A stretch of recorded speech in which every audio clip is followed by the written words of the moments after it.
Okay, time for some man time. DDG, you don't know me, homie, but I'm going to tell you some wisdom that I learned from failure. Postpartum depression is depression. Truth be told, most chicks who have babies get babied for having babies. And most chicks who have babies get help from their mothers, their sisters, their aunts, their grandmothers, their friends, and their children's fathers when they have babies. So most of them don't suffer with any postpartum depression. 2, the way you know that they don't suffer most times with postpartum depression is because if it was that easy, if it were that common, then it would be normal.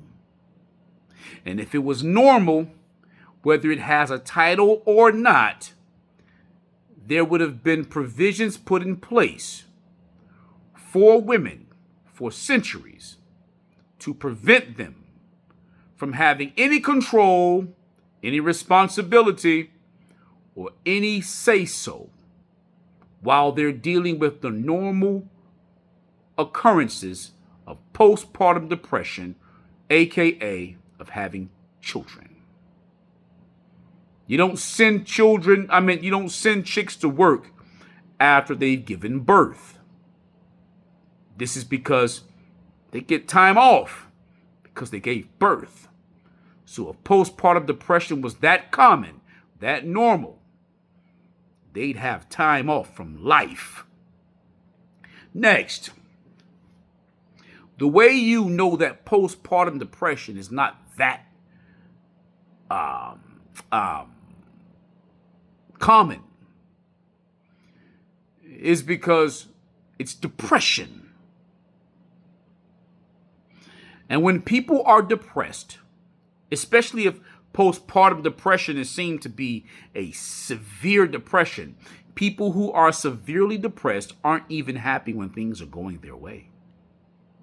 So if your child's mom, your baby mama, was laughing when you were getting the shit end of the stick, she was laughing when you were down, when things were going her way, when she seemed or felt or thought that she was up. And then when things started turning and she's now down and things are not going her way, now she's claiming postpartum depression, she's lying. She just knows that the general society are illiterate, are idiotic, moronic, and imbecile. And they'll go with anything as long as the chick sheds tears or balls up her face like she's going to shed tears.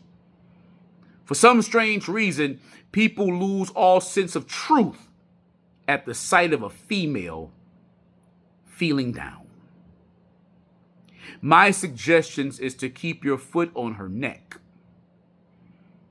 Don't go for joint custody, go for full custody. Take the child, make her pay child support. Make her have to go through every program that she can to see the child. Make her have to jump through all the hoops and suffer all the discomforts based off of her own decisions. It's the only way you'll win, bro. I have lost many a times because I refuse to do it. And many guys like me have lost many a times because we have refused to do it. It's the equivalent of having an overbearing mother who, if you don't cut off, she'll ruin your life. Anywho, you don't have to trust me. Trust the statistics. Good luck to you, my guy. And until next time, man time out.